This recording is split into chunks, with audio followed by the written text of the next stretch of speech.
동그라미 3번이 맞는지 4번이 맞는지는 일단 모르겠지만 둘 중에 하나가 틀렸다는 것은 이해하시겠습니까? 40문제 전 범위에서요. 전 범위에서.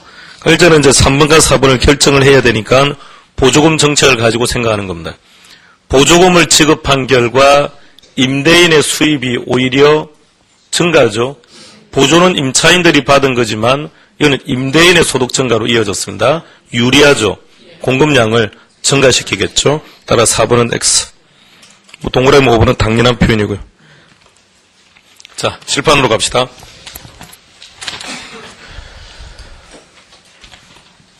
어제 모의고사 보셨습니까?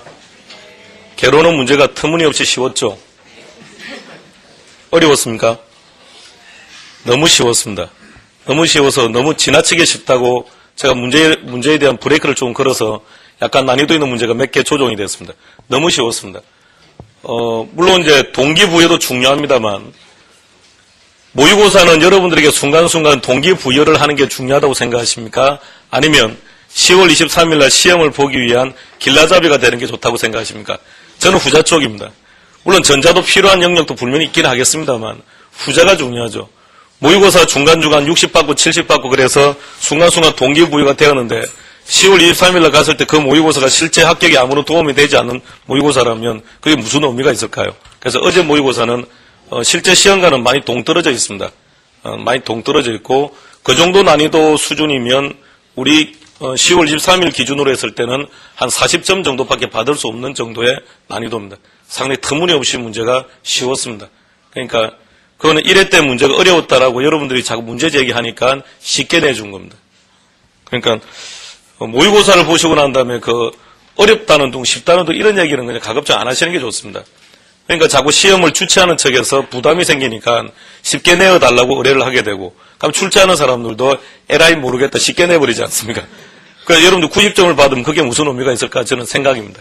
어쨌든 다시 한번 잘 생각하시고요. 시험 문제는 상중하로 출제가 됩니다. 출제 비중은 이렇게 나오고요. 상급은 어렵고 학급은 쉽고 이런 게 아닙니다. 그게 쉽고 어렵고의 문제가 아니고 학급은 암기를 하고 있는지 아닌지를 물어보는 형태입니다. 그러니까 이번 모의고사는 학급 유형의 문제가 많았다는 겁니다. 난이도가 높고 낮고의 문제가 아니라 암기한 내용들을 많이 물었습니다. 그러니까 지문들이 눈에 익숙하죠. 익숙했을 텐데요. 상당수의 문제가 기출문제 범주 내에서 출제했습니다. 그러니까 표현들이 상당히 익숙한 것들이고요. 이쪽에는 이해를 요하는 것들이고요. 이쪽은 응용하는 것들입니다. 이렇게 출제가 되는 겁니다. 그럼 투자론 파트는 응용하고 임대주택 정책은 응용하고 이런 게 아니고요. 임대주택 정책 중에서 단순히 암기하는 문제예요. 임대료를 규제했더니 임대인들의 수입이 감소했다. 추가 투자 안 하더라. 그 질적 수준은 감소한 이런 유치한 문제. 이런 문제가 암기 문제고요. 이것을 이제 응용하는 문제들 이런 형태인데 그러니까 어느 파트가 이렇게 나오고 이렇게 나올지는 건 알 수 없습니다. 그때그때 달라지고요. 그러니까 학급 문제가 자꾸 틀린다면 공부를 어떻게 해야 되냐면 기본서를 정독하셔야 됩니다. 기본서를 정독하시고 그 다음에 기출 문제를 풀어보시면 효과가 확실하게 있습니다. 그러니까 기본서 정독을 하든지 기출 문제를 풀든지 효과는 결로 똑같습니다. 똑같은데 기출 문제 다 풀어보시면 이런 문제들은 다 맞출 수 있습니다. 그러니까 한 30점 정도는 무난하게 갈 수 있다는 겁니다. 이런 것이 무슨 분석이었습니까?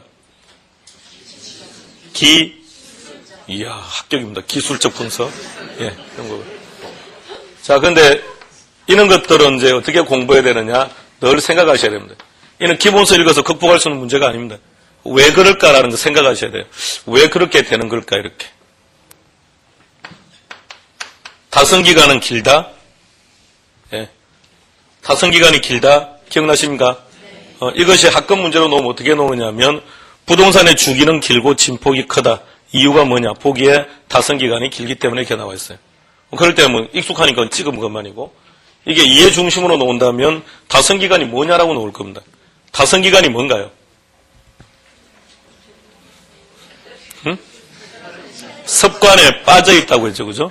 과거 습관에 빠져 있기 때문에 여전히 그래도 부동산은 최고야라고 하는 것도 타성기간이 빠져 있다는 얘기입니다. 요새 오늘 아침 신문에 보니까 전면 광고를 하나 나와 있던데요. 전면 광고 제목이, 빌딩에, 책 이름을 까먹었어요. 하여튼 빌딩에 투자하라 이런 거였는데, 그래서 그쪽 다 있던 내용들은 이제 아파트에서는 더 이상 수익을 기대하기는 곤란해졌으니까 수익성 빌딩에 투자해야 된다, 이런 내용이었습니다. 내용이었는데, 그러니까, 왜 그러냐라는 거죠. 그러니까 제목만 가지고는 내용을 추론하기는 그렇고요. 그러니까 내용에서는 본 내용이 어떤 것이 언급되어 있는지는 모르겠습니다만 그런 거에 대한 충분한 설명이 주어져야죠. 왜 이제는 아파트를 통해서 재산 증식 시대는 끝났다고 생각하십니까? 앞으로도 아파트 값은 계속 올라갈 것이라 생각합니까? 그런 분도 계시겠죠. 그럼 대한민국의 상당한 사람들은 이제 집을 사고 팔아서 재산을 증식하고 신분 상승을 기대하는 시대는 이제 대부분 다 종멸했다고 생각하고 있습니다. 그죠? 그런 시대는 이미 끝난 것 같고요. 과거 10년 동안 충분히 누렸고요. 그런 과정들을 물어본다. 왜 그렇게 될 것인지. 응용하는 문제는 정말 어렵습니다. 계산 문제는 다 이런 거냐. 그거는 그렇진 않고요. 계산 문제도 이런 것도 있고, 이런 것도 있고. 근데 이것은, 책을 읽어서 극복한다든지 이렇게 하기는 상당히, 곤란한 부분들입니다. 그러니까 이 부분들은 기출문제를 풀면, 시선이 어디로 갔습니까? 기출문제를 풀면 알 수 있다 그랬고요. 이쪽은 공부할 때, 왜 그럴까라는 이유를 따져가시면서 공부하셔야 되고요. 이런 방법이 지금 그런 방법입니다. 이 박스 공부하는 게. 임대료 규제를 생각해 보는 거예요. 그럼 임대인 입장에서는 아무래도 불리할 겁니다. 그럼 공급량 줄여버려야죠. 공급량을 줄였다는 겁니다. 공급량을 왜 줄였을까? 돈이 안 되니까 줄였겠죠. 그럼 임대료가 떨어졌다는 얘기입니다.